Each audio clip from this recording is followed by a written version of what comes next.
right, we are live here also with our in-person audience and our virtual folks. So welcome everybody. My name is Sarah Look. I am co-owner here at Charis Books and More. I want to welcome you to tonight's event. You are here in the space of Charis Books and More, which is an almost 50-year-old feminist bookstore. And all of our programming is brought to you also by the Charis Circle, which is our nonprofit partnership.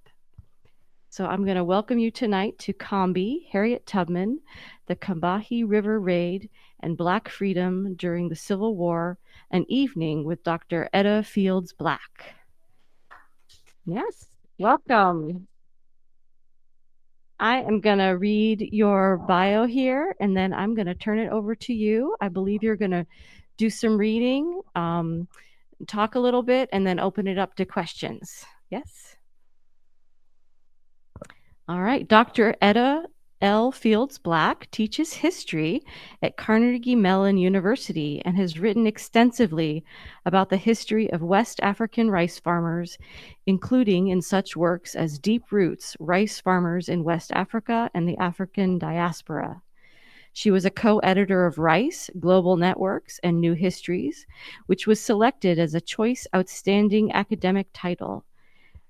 Dr. Fields-Black has served as a consultant for the Smithsonian National Museum of African American History and Culture's permanent exhibit, Rice Fields in the Low Country of South Carolina.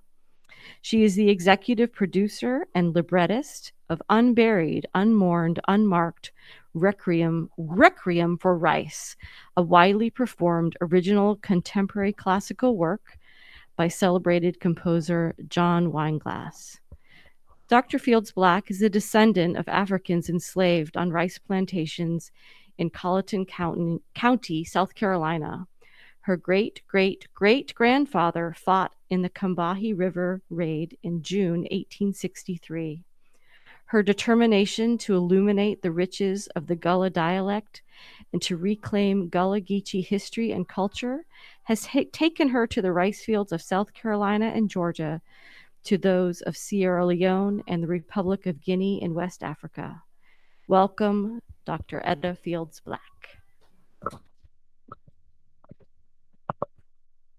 Evening. Let's see. I think this needs to be. I'll tell you what. But we do this.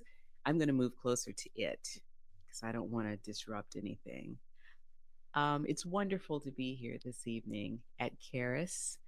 I was telling Sarah that I remember the bookstore when I was an undergraduate at Emory, and it was located in Little Five Points. So it's great to be back in Atlanta, in the Decatur area, and here at Charis. I am going to talk with you a little bit about my new book.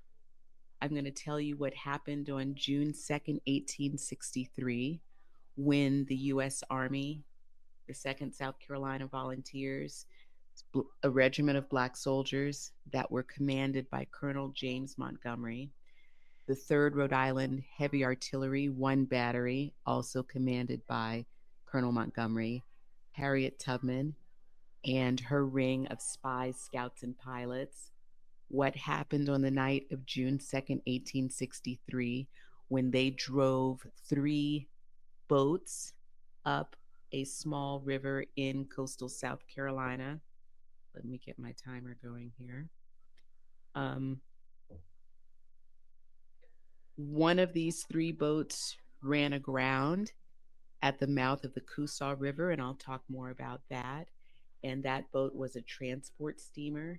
So there were 2 boats that were to transport the freedom seekers from the plantations back to downtown Beaufort. One of them ran aground, and that cut their carrying capacity by 50%. Okay. Yet the expedition was successful. The other 2 boats continued up this small serpentine river in coastal South Carolina, 40 miles long. If you're going south from Charleston, if anybody knows South Carolina, if you're going south from Charleston on Highway 17, and you go through Colleton County. There's a bridge called the Harriet Tubman Bridge, right on the close to the county line between Beaufort and Colleton. That's where the raid ended. And so the 7 plantations are going north. There's one that's right over the bridge, right over the bridge. Okay. So that's where the raid took place. It was successful because they burned these 7 plantations. They burned a pontoon bridge, which was over Combee Ferry, and liberated 756 enslaved people. I argue in Combee that this was the largest slave rebellion in U.S. history, largest and most successful, and second in the history of the New World only to the Haitian Revolution. And it happened in coastal South Carolina in 1863.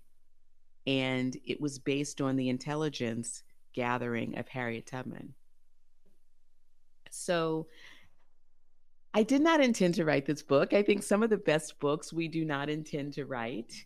I'm a specialist in the transnational history of West African rice farmers in coastal pre colonial West Africa, the development of their technology, and its transfer as a result of the transatlantic slave trade to the South Carolina, then the Georgia Lowcountry, and its use as the foundation, if you will, for the commercial rice industry of the Low Country, and the impact that that has on the enslaved laborers. Okay, um, so I happened upon Harriet Tubman in my rice fields. I like to say I was literally minding my own business in my rice fields in South Carolina in the Ace Basin, and the Combee is one of 3 rivers in what is today called the Ace Basin. And here's Harriet Tubman. What else was I supposed to do other than write the book? So there were a lot of challenges, right? There were a lot of challenges for me in terms of thinking about this story as a book. And I'm going to talk to you a little bit about some of those challenges tonight and how I overcame, because obviously I overcame. I'm going to read a little bit from the work, and then I look forward to your questions. So, challenge number 1 was Harriet Tubman. I do not pretend to be a Harriet Tubman biographer. Combee is not a biography of Harriet Tubman. And, you know, she's one of these figures in American history about whom we think we know everything.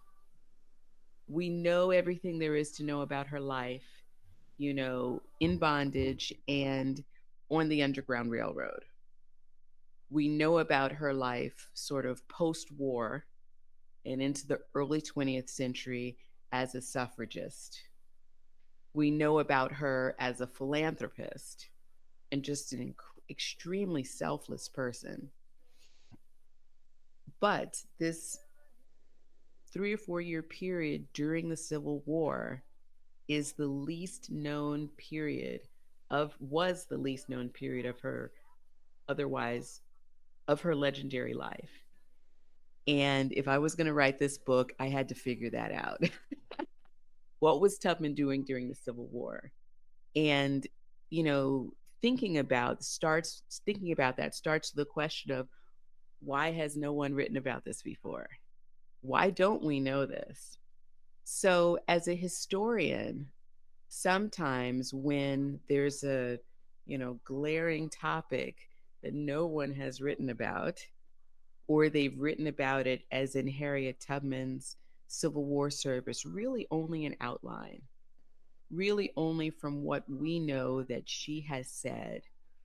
But what she had said was discounted by Civil War experts because there were no independent sources. And it's not at all mentioned in the military record, right?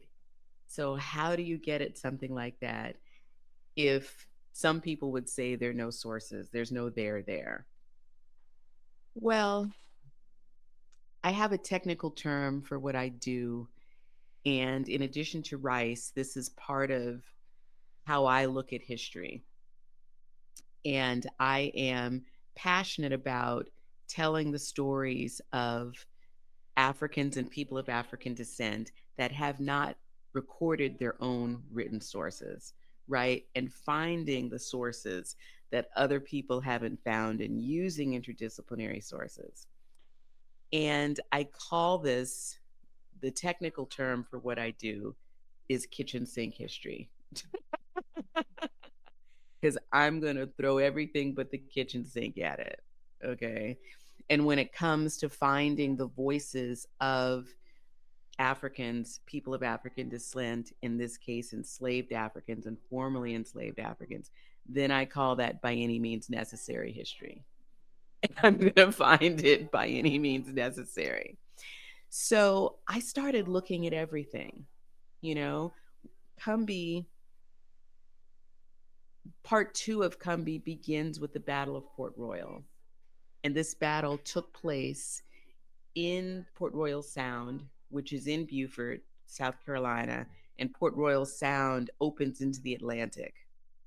And this battle took place in November 1861, and the US Navy drove its armada of about 40 state of the art warships up Port Royal Sound.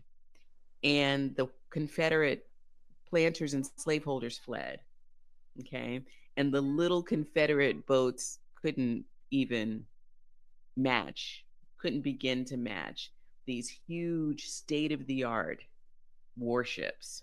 Okay. What happens at that point is that Northerners come down, abolitionists who had been organizing and lecturing and just, advocating for abolition for decades. They begin to come down and volunteer as teachers, as to superintend the plant Sea Island cotton plantations and the formerly enslaved people. They're not free, but they're no longer enslaved. Their labor on these plantations, and as missionaries are opening schools as well. It was in the papers of those abolitionists. They're the ones who saw Tubman. They're the ones who wrote home about what they saw her doing. And interestingly enough, it was often their kids. So these are college students. I tell my students all the time, these people were your age. They were 20, 21 years old. They left school. I'm not advocating that. But they, they had grown up in the abolition movement and they were so passionate. Their parents had, been really operating in the theory of abolition for decades. That's how they grew up. Now they could actually practice what their parents preached. They could actually, be a part of this historical moment. So, for example, Lieutenant George Garrison, whose father, William Lloyd Garrison, very close to Tubman. And I should add that Tubman was a very integral part of several abolitionist communities in the Northeast, particularly in Boston, but also in Philly. And she had deep connections in New York also. There were a number of abolitionists and their children from Massachusetts who knew Tubman, who were very close to Tubman, who go to Port Royal. So George Garrison writes home to his brother about what he saw Harriet doing. And he says, quote, that she made it a business to see all contrabands escaping from the rebels and is enabled to get more intelligence than anyone else. So he encounters her in a refugee camp. These were camps where people who had not people who escaped bondage in the Battle of Port Royal, but people who came to Beaufort, Port Royal, and the Sea Islands after the battle. So this entire area is then occupied after the battle by the US Army, and people who were still in Confederate controlled territory did anything they could. They sailed on any makeshift watercraft they could cobble together to get to Beaufort. And camps were established for these people because there was tens of thousands of people trying to get to freedom. Tubman worked in those camps. She was on the front lines in those camps. These folks had just come, as I said, from Confederate controlled territory. They saw the Confederate military strength, they saw their positions, they saw their armaments. Some of the men had been forced to work for the Confederate Army, building fortifications, etc. So Tubman interviewed them. We would say the intelligence community today would say she debriefed them, and she got that intelligence and she handed it off to the US Army commanders, with whom she also had very close relationships with, and they came from abolitionist communities in the Northeast. Sergeant Major Lewis Douglas, Frederick Douglass's son, writes home to his fiancee that Tubman was a captain, and I'm quoting, of a gang of men who pilot Union forces into the enemy's territory. So he's telling us, and Tubman confirms this in her own pension file, that she had a group of men. She was the leader of men. She says 8 or 9, whom she recruited, she trained them, and these were her spies, scouts, and pilots. They're all formerly enslaved. We've known their names, but in Combee, I'm able to say much more about their lives before the Civil War than we've ever known before. We also know that Tubman played an important role in diffusing the torpedoes that had been, what's the word I'm looking for? The Combee River, the Confederates had mined the Combee River with torpedoes. And there's been so much controversy about this among Civil War historians, even though Colonel James Montgomery, in his official report, says we removed the torpedoes. He doesn't say Harriet Tubman removed the torpedoes, but he says we removed the torpedoes. So that means there were torpedoes on the Combee River. And I should say that I don't think it's unusual as a historian that the military record does not mention Tubman. I don't think it's unusual at all. It's clear that both the Union and the Confederacy relied on Black spies, scouts, and pilots, people who knew the region, people who knew the plantations and the rivers. They relied on them, and they wrote about them a lot, where they got their information, etc. They're usually not named. 9 times out of 10, these folks are not named. They'll say, we found a slave, somebody who was a slave of this planter on this plantation, and he took us up the river. He's not named. Okay. I've never, and I'm not a Civil War historian, but I had to read a whole lot of Civil War military records for this book. I never saw a woman named, right? We met this woman who was a slave on this plantation, and she took us up. I'd never seen it. And I'm not saying there were not Black female spies. Of course there were. But in terms of the official Confederate military record. And secondly, when it comes to the military record on the Combee Raid, it is 99.9% Confederate. It is page after page after page of soldiers and commanders trying to explain themselves about how they could let this happen, and passing the buck about whose fault it was and who was in position and who wasn't in position and who was asleep and who wasn't asleep at the wheel, that kind of thing. There's one paragraph about the Union, and that's by Colonel James Montgomery. It's not even in the official military record. And that's it. And in that one paragraph, he does not mention Harriet Tubman. Okay. So, Confederate, but he does mention torpedoes.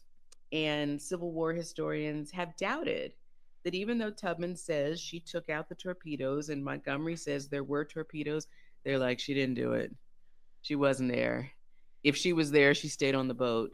She didn't go on those plantations. Okay. So, one of the new documents, and there are all kinds of documents in Combee that have never seen the light of day before, and I'm very proud of that. And Civil War historians like Eric Foner and Civil War historians like Jim Oakes have confirmed that Edda Fields-Black is presenting documents we've never seen before. One of them is a report by the U.S. Army Provost Marshal. They picked up a freedom seeker a few days before the raid. He said he had escaped a week before the raid. He was a shoemaker. He made shoes for people and for horses. And he had escaped from one of the plantations that's destroyed. That plantation that I mentioned is across the Beaufort County line. And if you cross the bridge, the Harriet Tubman Bridge, that's the only plantation on the other side. It's called Newport. He escaped from Newport Plantation. And in addition to describing the locations of the Confederate pickets, because there were only pickets left in the area, because the raid took place in June, which is the sickly season. So typically the planters would have left and their families. And the Confederacy, there were a couple planters, however, who stayed to protect their rice, but the Confederate Army had removed the troops. There were no troops, and he says this. There were only pickets in the area. He describes the torpedoes. So I had a lot of advisors whom I consulted in writing Combee, and one set of advisors were Civil War historians. This was one of the documents that I was transcribing, and I had to get it in, quotations from the document. In the final stages of writing the book, revising the book, literally, the book was supposed to be at the printer yesterday. So I was like, okay, I'm looking at this document. I can't read it, particularly this line that describes the torpedoes. What do I do? In that case, I would usually send it to a graduate student.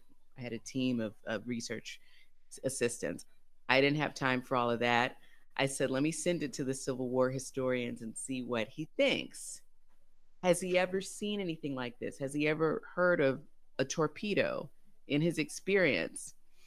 He wrote back and sent me a picture of a potbelly stove. So they were making iron torpedoes that looked like potbelly stoves. Okay. So he sent me a picture of the potbelly stove. And this particular historian, who was one of those who was quite skeptical about Tubman's role in the Combee Raid, particularly about the torpedoes, he's like, we found it. We found the smoking gun, right? There were torpedoes on the Combee. So Tubman's nephew wrote a letter in the 1930s to one of her biographers, and he says that Tubman's group of spies, scouts, and pilots, they found the men who had been forced to mine the Combee River with torpedoes shortly before the raid. They found those men. They took the men back to the site and they oversaw the removal of the torpedoes. And he said this opened up the Combee River to the U.S. Army. Okay. So I met that research challenge and found new interpretations about Harriet Tubman's Civil War service, and particularly about her role in the Combee River Raid. So my second challenge, and I'm not going in order because they were not at all linear. They were often, happening all at once. And I was trying to figure them out all at once. I wanted to tell this story from the perspective and in the words of the people Harriet Tubman freed. Now, that was a very ambitious goal, and it was very ambitious for a number of reasons.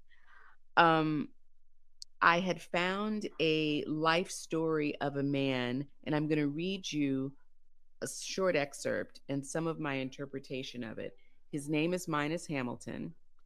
He was 88 years old, he said. He was enslaved by one of the Combee planters.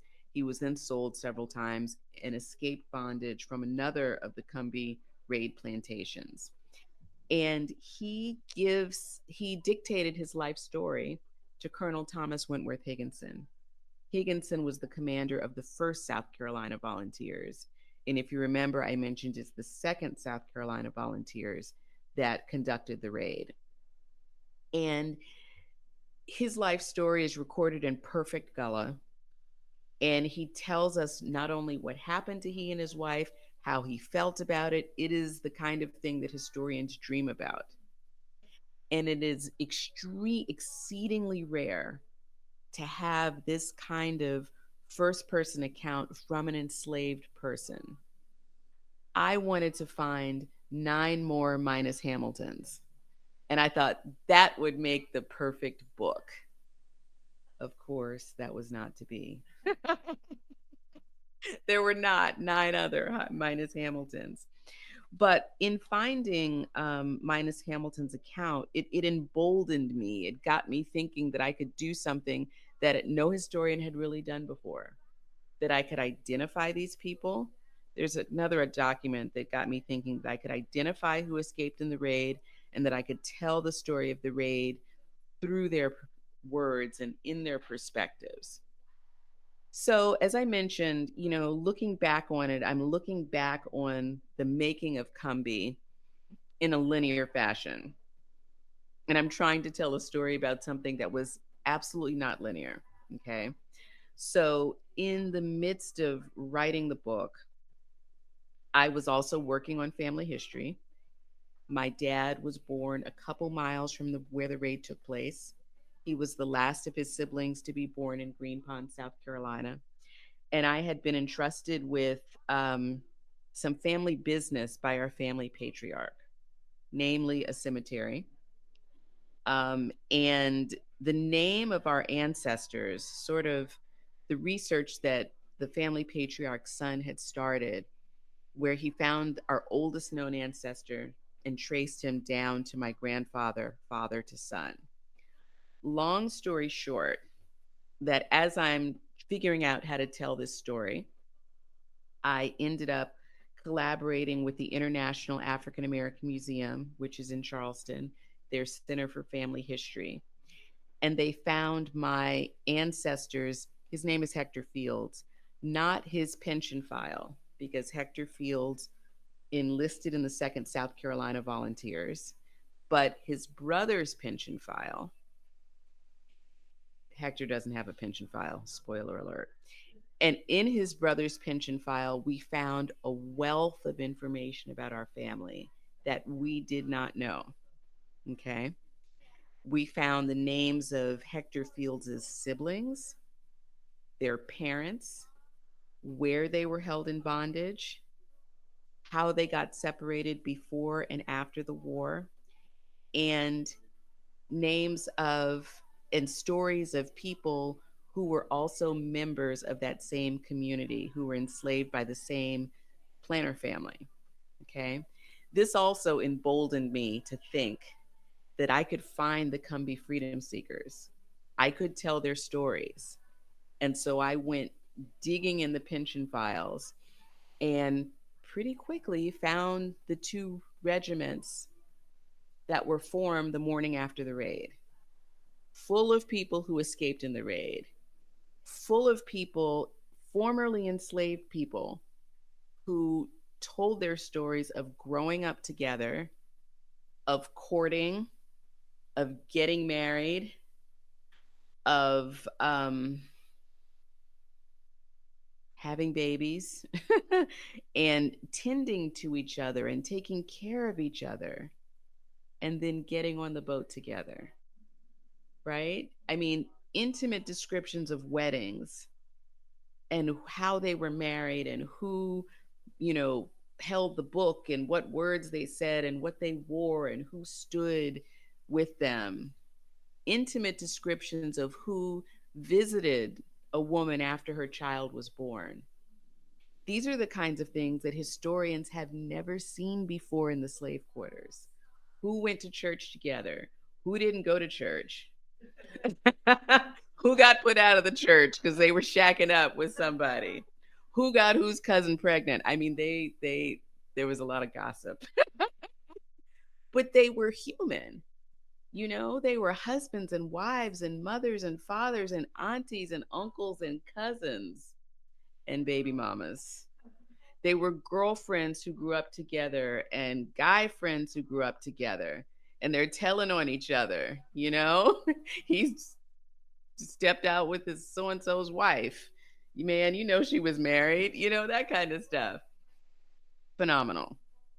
So that also emboldened me that I could write this story from the pension files and using the the the words and the from the perspectives of the formerly enslaved. I can't underestimate this, and I'm not going to be humble about it. Because prior to Combee, historians really had two forms of telling, of accessing formerly enslaved people's lives from their own words: the slave narratives and the WPA interviews. We now know we have three, that these US Civil War pension files, and they're recorded after the war, but the veterans, the widows, and most of the neighbors, not all of the widows, that's a whole nother story, because some of the veterans married some pretty young women, right? And a third, fourth wife was mighty young. But the majority of these people were formerly enslaved. And they talk about everything, including their family connections to each other. Okay. So I'd be happy to talk about the database I built to capture all of this genealogical information and just the ways that I was able to hmm, put this, you know, information together, these shards, these needles in the haystack, so that I could recreate this enslaved community.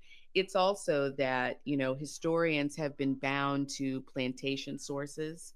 These are sources written by planters that deny the humanity of the enslaved.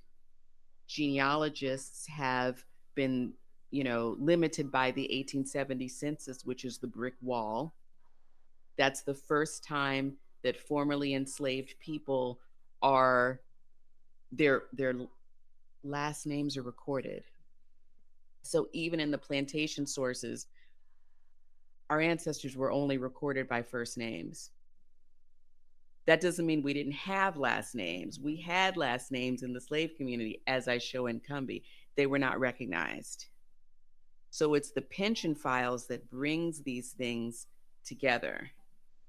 The 1870 census, the plantation sources, and the descendants. It's through the US Civil War pension files I'm showing in this book. If there were 140,000 Black men who fought during the Civil War, 100, no, it's 200,000, about 140,000 were formerly enslaved. About 89,000 got pensions, so a lot more applied and were not granted. Those men today have millions of descendants. You got two in this room right here. Raise your hand, Sarah. Has it. Millions of descendants. So millions of African Americans could potentially identify their enslaved ancestors. Okay. So I wrote an article about it for the New York Times opinion essay, February 29th, I believe, of this year. You can take a look at it. The last thing I wanted to do was I wanted to put the readers in the rice fields. I wanted them to understand the conditions in which enslaved people lived and worked, and to feel, to try to simulate what enslaved people might have felt when they heard and smelt and felt those boats coming up the river, and they knew it was freedom. So, of course, I know a lot about rice. Of course, I've been running around in rice fields on both sides of the Atlantic now for about 30 years. I started when I was 3. So I wanted to bring all that knowledge to the book and to the reader. I didn't know much about the Combee River as a river. And so I had a lot to learn about the Combee. And I'm grateful that I had some really amazing people who were willing to teach me. And so I had more partnerships, one of which is with a photographer by the name of J. Henry Fair. So Henry's photographs are published in Combee. He hangs out of airplanes. He's a climate change activist and environmental historian. He hangs out of airplanes and photographs toxic waste. And he hung out of airplanes and photographed the Combee. He's from the Combee, and so he's been actually doing this for quite a while. So some of the photographs were part of his collection, and then he took additional photographs because I wanted the reader to see where the raid took place. And I would say 80% of this land is private property. It's private property. It's privately owned. These are people's houses, and they're not going anywhere, And so, how do you get access, right, to these historic sites? I also lived on. I lived on the Combee for about 18 months. I went back and forth. And I didn't live on one of the Combee. Oh, that's not true. Once I did, but I I was in residence at Nemours Wildlife Foundation, and one of the 7 raided plantations is part of Nemours. Nemours is a conglomeration of former rice plantations. One of them was raided, but there's no house or anything on there. So I lived at Nemours. I walked to Newport. That's where from where the shoemaker escaped. I've referred to him. Um, I also work a lot with scientists. And so my scientist friends and colleagues were, very generous with their time, um, in helping me to reenact the raid. And I got to know the current owners of the plantations. So I had access to all these plantations. I walked them. I had all kinds of theories. And so we would just call them and say, we're coming over, or we're already here, because we walked through the rice fields and we're actually on your property, so that I could test my theories. We did a bunch of reenactments. We reenacted the raid 2 times. The first reenactment, under the full moon, we went by boat, and no gadgets, no lights, no nothing. Traveled about 6 miles per hour, very slowly, under the full moon, and the raid took place under the full moon. Second reenactment, we went in broad daylight, and this time we went up the mouth of the Coosaw River, and we ran aground, and that's right where the U.S. Army ran aground. It was broad daylight, and we had all the gadgets, and we still ran aground. And the Coosaw River is notorious for its sandbars.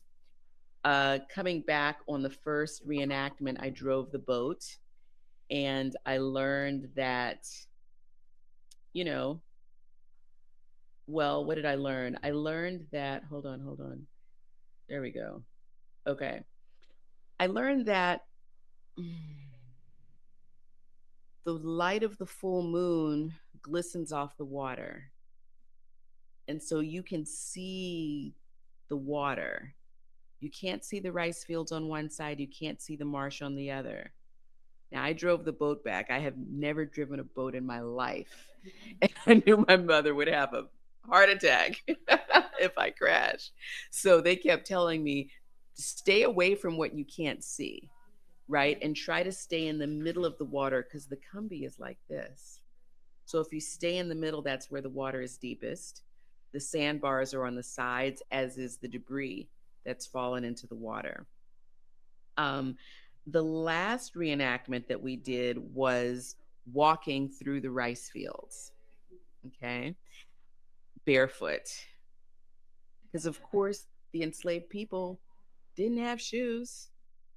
And I did this in a dress, y'all, with no shoes on. And I'm very particular about my feet, but that's another story. Um, but I wanted to think about what was that like? You know, my theory was that people ran through the rice fields to the boat. Well, that did not happen. I can tell you that right now because it was prickly, it was slippery. And I did know this that you put your foot down and you sink into the pluff mud. There are parts where I would sink when I was hiking up to my knees and have to get my boot out, you know? But no, there was no running through the rice fields. I also, thought a lot about people. The rice fields were about a mile from the slave cabins. People were already in the fields at 4 a.m. when the gunboats arrived, which means they had walked a mile, full moon or not, they couldn't see their hand in front of their face. I'm here to tell you, that's another reenactment. I didn't go out to the fields. I went out on the porch. I was like, "Oh, can't see anything." Went back to bed. They couldn't see the snakes. They couldn't see the gators. You're standing in a rice field up to your ankles in mud. Your children would be in an adjacent rice field and you can't see them. You can't protect them. Even if you could protect yourself, because the men who built the embankments would have been hunting alligators. But if you can't hunt what you can't see, okay? So as we were doing this reenactment in the rice fields, I'm barefoot wearing this long dress I bought at Marshall's. I was with the scientists, saw this little baby alligator swimming through the rice fields. And they got to joking about what they had for dinner the night before and what the alligator was going to have for breakfast.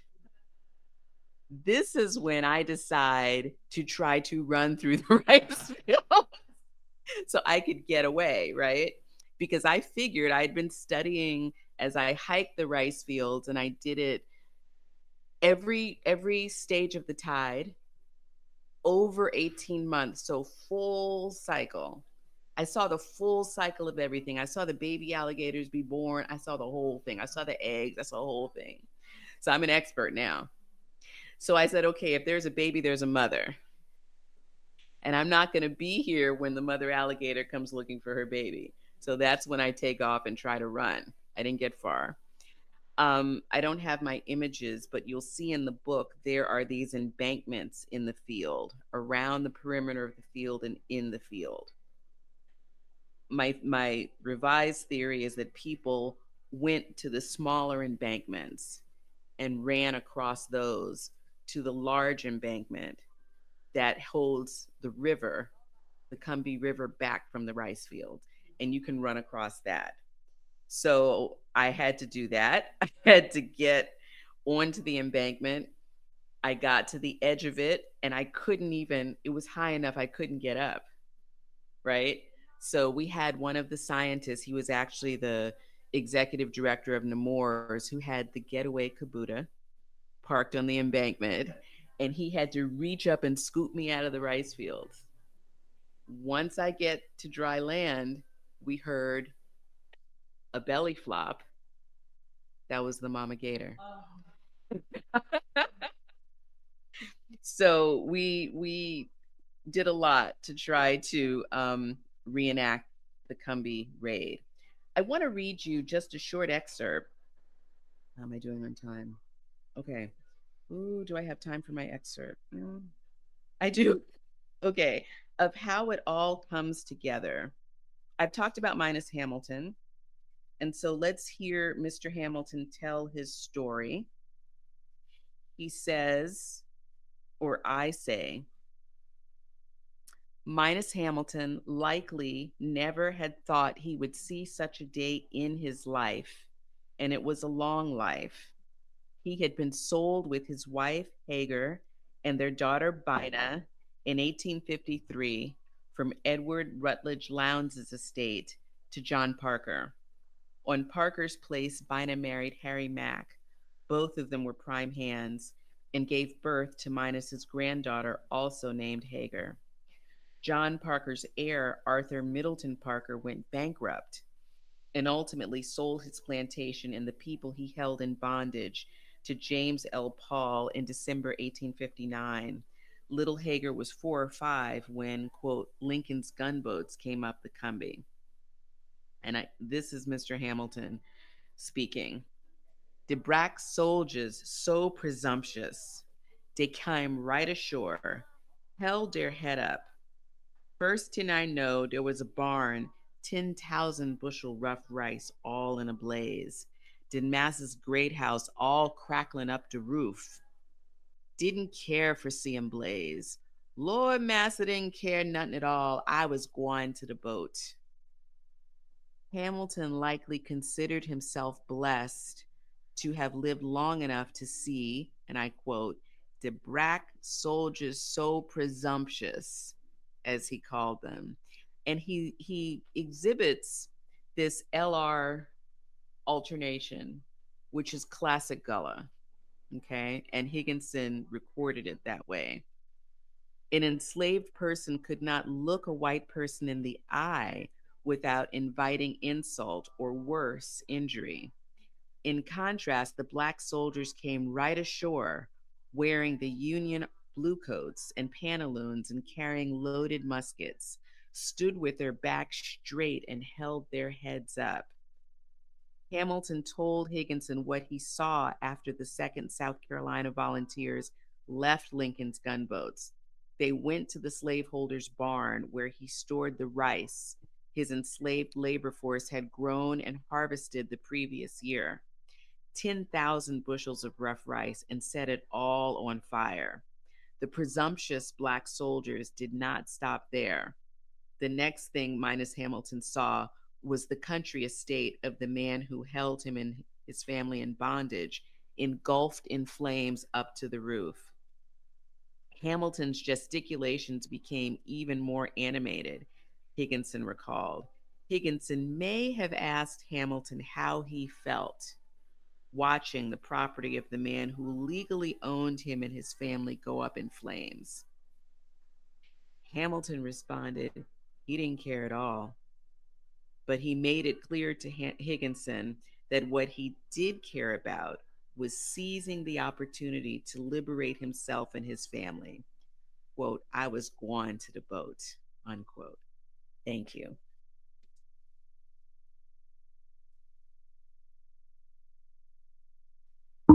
Okay. So we have a little bit of time for questions, and I'm happy to stay and answer anything that I'm not able to answer.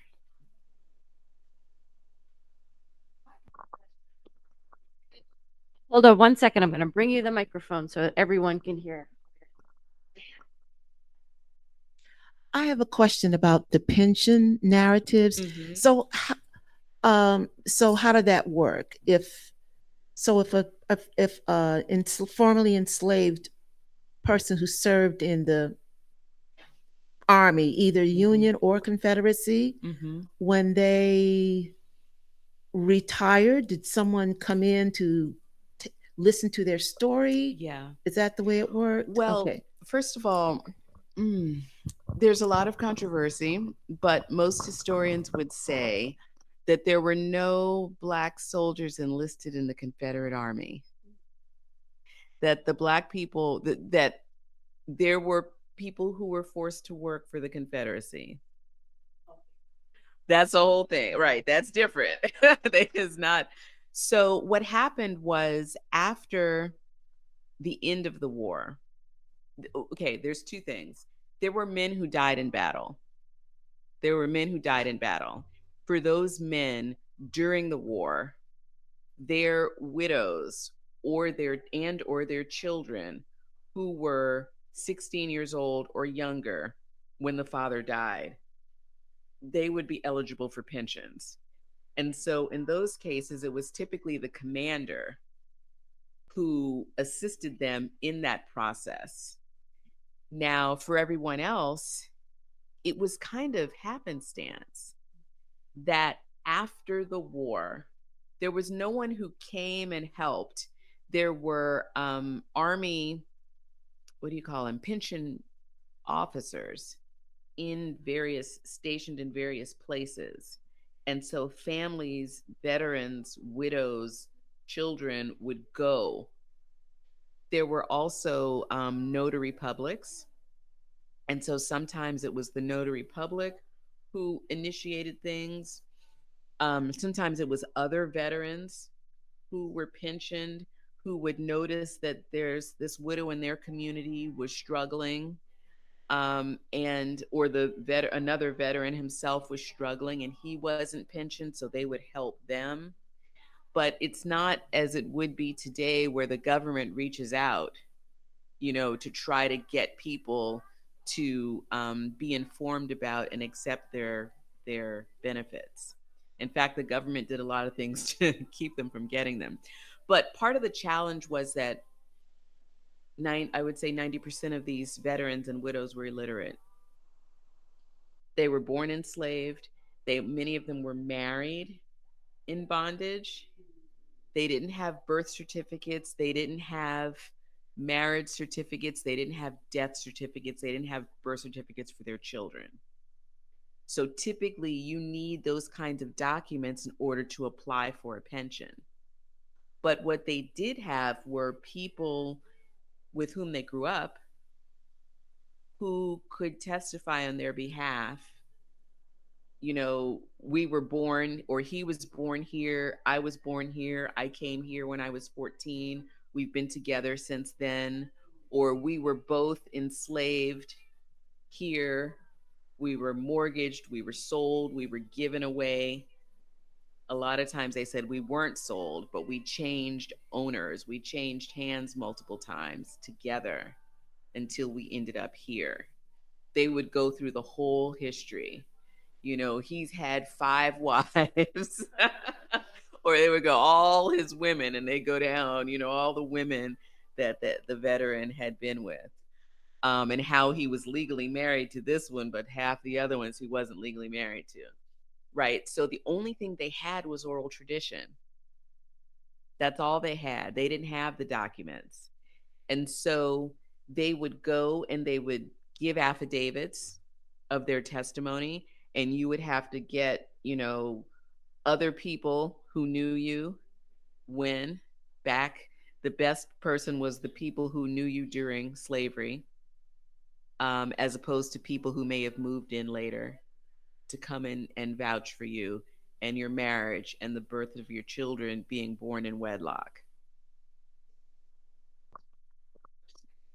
So are these documents, the pension documents, are Yeah. they in a central location? Yes. Oh, okay. They are housed at the National Archives.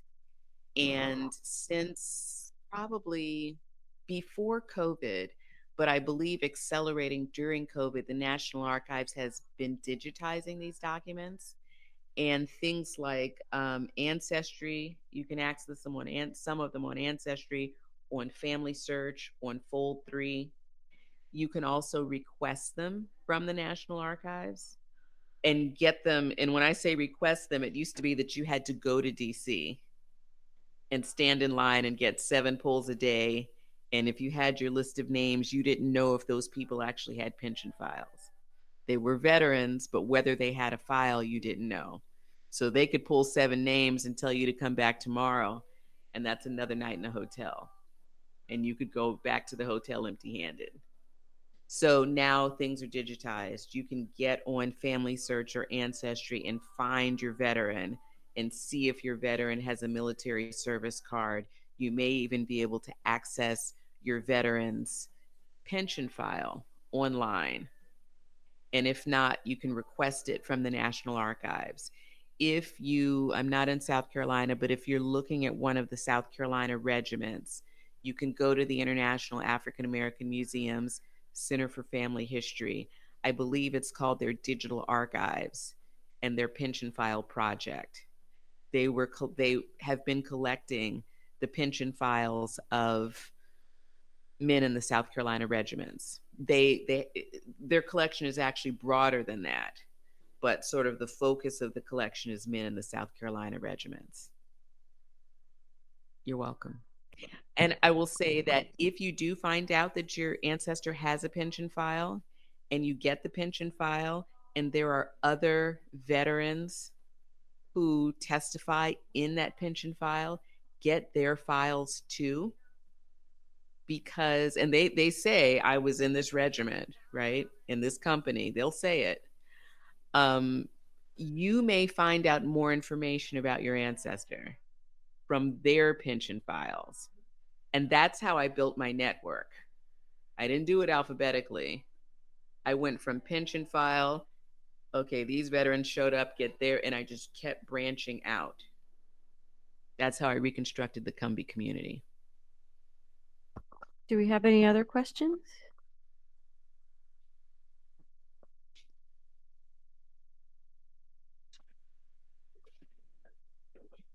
Thank you. This was really fascinating. Thank you. And I wish I knew more about the history you're talking about. Some of the names you mentioned, like Higginson was an Atlantic Monthly editor. He was Emily Dickinson's friend and published the little bit that, and that area was really the spark that started the Civil War. I mean, the fire eaters who published the newspapers. Yes. And they all owned rice plantations.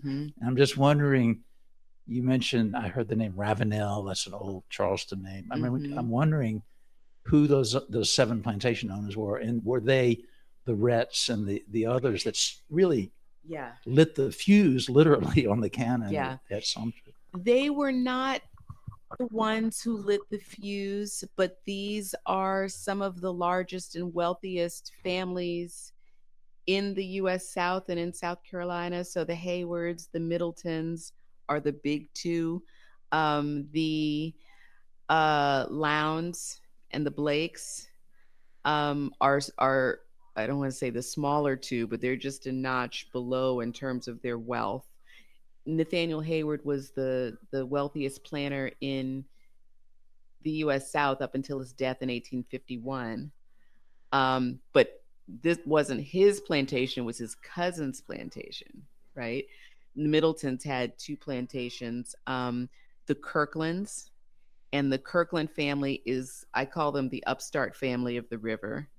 You know, they actually come from the upcountry, and they made some money during the American Revolution, and they were professional people. They were doctors. They worked for a living, and they had a small farm. They had a farm in the upcountry. They took that money and they invested it in rice, and so they become an upstart family. They lost 2 plantations in the raid. So I'm forgetting one. Oh, Parker/Paul, another family of not uber wealth like the Haywards and the Middletons, but still a wealthy planter family. So you had, governors, you had people who signed the Order of Secession, and I go through a lot. Some people would say too much, but I didn't listen to them. About the planter families. Who were these people? Because I'm also juxtaposing them against the enslaved families and how these 2 communities define themselves, right? The planter families primarily define themselves by wealth and power, and the enslaved community by age, right? So I try to really draw the parallels and bring out the dichotomy between these two communities. Senator Hammond, no, he's not involved, but was he married to a Hayward? He might have been married to the Hayward who was the niece of Nathaniel Hayward and the Depp. No, that would have been a cousin of William C. Hayward. So yeah, it's the same families, but these are big families, right? These are big families. Yeah. Hi, Sonia. It's good to see you. It's good to see you also. I was late, so forgive me if you have already talked about this. First of all, this is just such an incredible, like, life's work. Thank you. I mean, this is like a calling. I mean, you waded in the water for Literally. for this. So I'm just like, wow. But because of that, I mean, that's so much devotion. What is your hope for this story, for this, this is something amazing you put in the world. Thank you. My hope is that everybody buys Combee and everybody reads Combee. I want to change the way we historians have written the history of slavery. I want to help African American families identify our enslaved ancestors. I want to see this story in all kinds of artistic forms. I mean, Minus Hamilton is just such an amazing character. And I'm telling the story of the raid through characters, right? And I'm throughout the book, I follow them, many of them from birth or the first time they appear in the historical record up until their death. These are people, and I want to see some of these people come to life. I do. Yeah, I want to see them come to life, and I want to change the way we think about our enslaved ancestors. Because I want us to see them as family members, as humans, as aunties and uncles. I mean, when they get to gossiping, oh my goodness. There were days when I would open a 300-page file written in cursive and I scan it. I'm like, oh, he's going to testify. Okay, let me go make some tea. I am going to curl up because this is going to be good. Every time he shows up, he has the tea, as my daughter would say, right? He's going to spill the tea. Let me see whose tea he's going to spill today. They were just their characters, and it's their humanity that I wanted to bring out. And I would really like to see them on stage.